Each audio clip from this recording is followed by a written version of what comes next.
नन्ना पिकासो। तारिक बिल्कुल अपनी माँ पर गया था। किसी का दुख उससे देखा नहीं जाता था। एक दिन की बात है कि वह स्कूल जा रहा था। तभी उसने देखा कि एक औरत सड़क के किनारे खाना डाल रही है।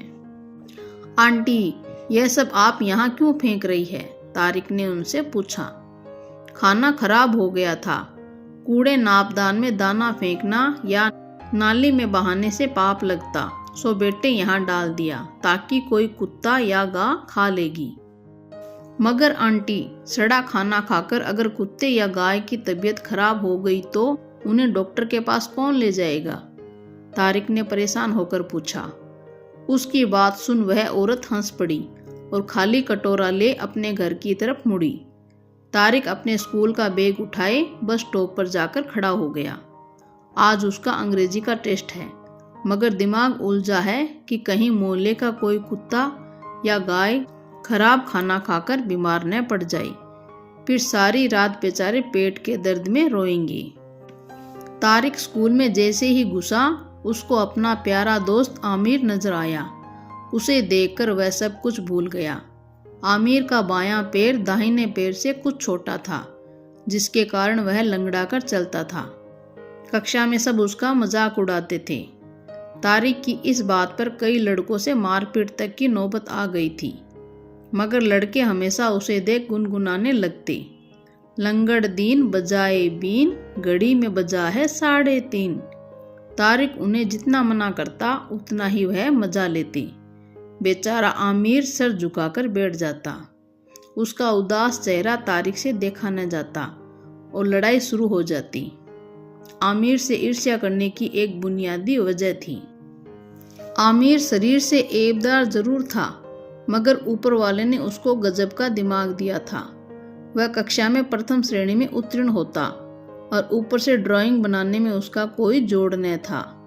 उसकी तारीफ टीचरों के मुंह से सुन अपने को आमिर की तरह बनाने की जगह सब उसके इकलौते ऐब को लेकर चिढ़ाते और मजा लेकर अपनी खिसियाहट कम करते थे।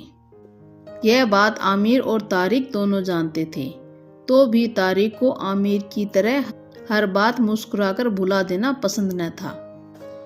आमिर उल्टा तारिक को समझाता था। मेरे दोस्त, तुम बेकार में परेशान होते हो। वे सब गलत थोड़ी कहते हैं। मैं लंगड़ा हूं तो हूं, खुदा ने मुझे ऐसा ही पैदा किया है, तो मैं क्या करूं? मुझे खुदा से कोई शिकायत नहीं है, बल्कि मैं उसका शुक्र अदा करता हूं कि उसने मुझे दूसरी दौलत दी है। तारिक उसकी बात सुनकर चुप रहता। यह सच था कि आमिर को जाने कितनी बार चित्र प्रतियोगिता में पुरस्कार मिले थे। उसकी इस खूबी को तारिक के अलावा सभी लड़के मन ही मन स्वीकार करते थे, मगर उसे मानने के लिए तैयार नहीं थे कि एक लंगड़ा लड़का गुणी हो सकता है। उन सबके मन में आमिर के लिए तिरस्कार का भाव रहता था। यह उनका बचपना था या लापरवाही? तारिक की अम्मी का कहना था कि यह सब गलत तालीम व परवरिश का असर है जो माँ बाप अपने बच्चों को देते हैं। उनके दिल में दूसरों के लिए प्यार और मजबूरों के लिए हमदर्दी का जज्बा नहीं भरते हैं, इसलिए बच्चे ऐसे मजाक करते हैं जो उन्हें नहीं करने चाहिए। एक दिन की बात है कि स्कूल के एक कमरे में आग लग गई। शॉर्ट सर्किट की वजह से धुआं भी भर गया। लड़के तेजी से बाहर भागे। तारिक भी अपना बस्ता उठाकर फील्ड की तरफ तेजी से भागा। कुछ पल बाद उसे ख्याल आया कि आमिर कहीं नजर नहीं आ रहा है। बिना कुछ सोचे समझे वह किसी पागल की तरह दौड़ता हुआ क्लासरूम में दाखिल हुआ। आमिर बेहोश पड़ा था। उसका पैर डेस्क में फंसा था और एक भारी बेंच उसकी कमर पर गिरी हुई थी। शायद उसको हटाने की कोशिश में धुएं ने उसको बेहोश कर दिया था। तारिक की आंखों और सीने में तेज जलन शुरू हो गई थी। खांसता हुआ वह आगे बढ़ा और बेंच हटाकर उसने आमिर का पैर डेस्क के डंडे से बाहर निकाला और उसे बाहर घसीटा। बाहर काफी शोर हो रहा था। तारिक को लगा कि वह बेहोश होने वाला है। उसका सर तेजी से घूम रहा था।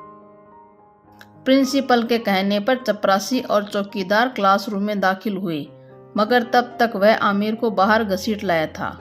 कमरे में आग लगी हुई थी। तारिक का बायां हाथ झुलस गया था। आग बुझाने वाली गाड़ी भी गेट पर पहुंच चुकी थी। तारिक और आमिर का फर्स्ट एड हो रहा था। अपने अपने घरों से बच्चों के रोते परेशान माँ बाप स्कूल पहुंच चुके थे।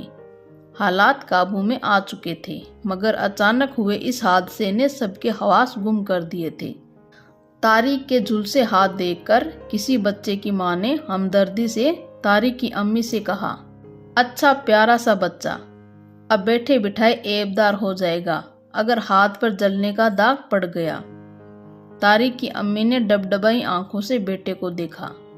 तारिक ने माँ का चेहरा देखा और मुस्कुराकर बोला, आंटी, बदन में ऐब होना कोई अर्थ नहीं रखता, बस दिमाग व दिल में ऐब नहीं होना चाहिए। मैंने अपने पक्के दोस्त को बचाया है, दाग अगर पड़ गया तो दोस्ती की यादगार रहेगा। बेटे की बात सुन तारिक की अम्मी ने उसे सीने से लगाया। पास खड़ी टीचरों ने तारिक की पीठ ठोंक उसे शाबाशी दी। आमिर के माँ बाप तो तारिक के हाथों बिक चुके थे। उनके पास धन्यवाद देने के लिए शब्द नहीं थे। प्रिंसिपल ने दूसरे दिन असेंबली में तारिक को brave boy of the year का खिताब दिया, मगर जिस चीज़ ने तारिक को सबसे ज़्यादा खुशी दी वह थी पूरे क्लास का बदला बर्ताव। अब कोई भी आमिर को लंगड़ दिन कहकर नहीं छेड़ता था, बल्कि सब उसे नन्ना पिकासो के नाम से पुकारने लगे थे।